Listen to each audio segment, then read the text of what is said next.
भारत ने दिखाया यूरोप देशों को आईना, सबकी बोलती बंद। संयुक्त राष्ट्र में भारत गर्जा, सुनती रह गई दुनिया। यूक्रेन में फिर झलका रूस का कहर। दोस्तों, गेहूं संकट को लेकर इस समय पूरी दुनिया में बात चल रही है।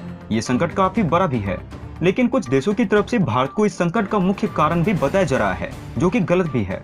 और इसी को देखते हुए यहाँ पर भारत ने अपनी तरफ से एक बड़ा कदम उठाया है और उन सभी देशों को करारा जवाब दिया है, जो कि भारत को इस संकट की वजह बता रहे हैं। भारत ने उन सभी देशों को आईना दिखा दिया है, जो कि अपनी रणनीति में काम किया करते थे। भारत ने यहाँ पर उन सभी देशों को समझाने की कोशिश भी की है, जो कि वो कोविड-19 में किया करते थे। आप ये बात अच्छे से जानते होंगे कि यहाँ पर यूरोप देशों द्वारा भारत को गेहूं संकट की मुख्य वजह बताया जा रहा है और इसको लेकर भारत ने अपनी तरफ से इससे पहले भी कई बार बयान दे दिया है। लेकिन आज भारत की तरफ से कुछ ऐसा बोल दिया गया है जिससे कि इन सभी देशों के मुंह पर एक करारा झड़क लगा है।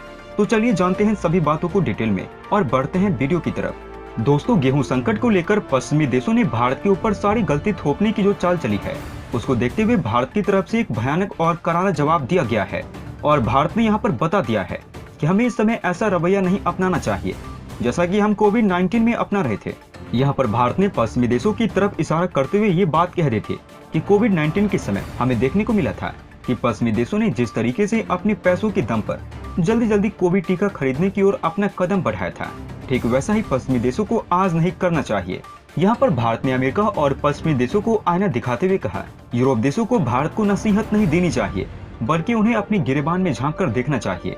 दोस्तों, यहाँ पर भारत ने पहले ही ये चेतावनी दे दी है कि जिस तरीके से वैक्सीन को लेकर अमीर देशों ने जमाखोरी कर ली थी, ठीक उसी तरीके का असर अब हमें गेहूं के ऊपर भी देखने को मिल सकता है। यहाँ पैसे वाले और बड़े देश काफी अच्छी मात्रा में गेहूं खरीद कर अपने देश में जमा कर लेंगे। इसकी वजह से गेहूं का दाम और भी ज्यादा बढ़ता हुआ चला जाएगा और इस पर जो सबसे ज्यादा दिक्कत होने वाली है वो उन गरीब देशों को होने वाली है, जो कि कम दामों में गेहूं खरीदा करते थे या उनके पास ज्यादा पैसा नहीं है। ऐसे में उनके खाने के लाले पड़ जाएंगे।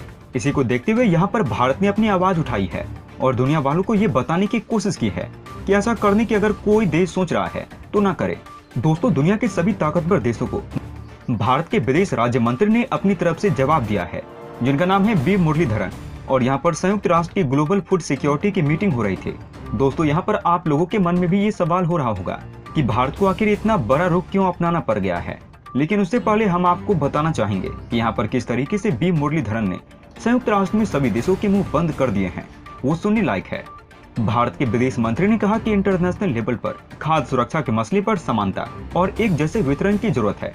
हमने देखा था कि कोविड-19 के वैक्सीन के वितरण के दौरान इन सिद्धांतों का पालन नहीं किया गया था। भारत का ये जवाब उन सभी देशों के लिए आईना है जो कि कोविड-19 के समय में जमाखोरी किए थे। यहाँ पर भारत ने उन सभी देशों को ये बताया, जिस तरीके का काम कोविड-19 के समय में तुम लोगों ने किया, वो काम इस समय नहीं करना चाहिए था। जमाखोरी की वजह से वैक्सीन का संकट भी हमने देखा कि किस तरीके से काफी देशों में देखने को मिला।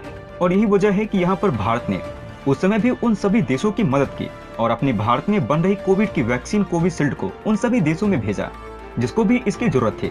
लेकिन यहाँ पर अमेरिका जैसे देशों ने वैक्सीन की जमाखोरी शुरू कर दी और अब अनुमान लगाया जा रहा है कि यही हालत अब गेहूं को लेकर भी पैदा हो सकते हैं। रूस और यूक्रेन 3 महीने से आपस में लड़ रहे हैं और ये वही देश है जो कि काफी अच्छी मात्रा में गेहूं पैदा किया करते थे। और दुनिया में कई ऐसे देश हैं जो कि गेहूं के मसले में पूरी तरीके से इनके ऊपर निर्भर थे और यही वजह है कि यहाँ पर गेहूं सप्लाई नहीं हो पा रहा है और सभी देशों ने गेहूं की जमाखोरी शुरू कर दी है। इसी वजह से गेहूं का रेट इंटरनेशनल मार्केट पर 22% बढ़ गया है और इसी को देखते हुए भारत ने भी निर्यात गेहूं के ऊपर प्रतिबंध लगा दिया है।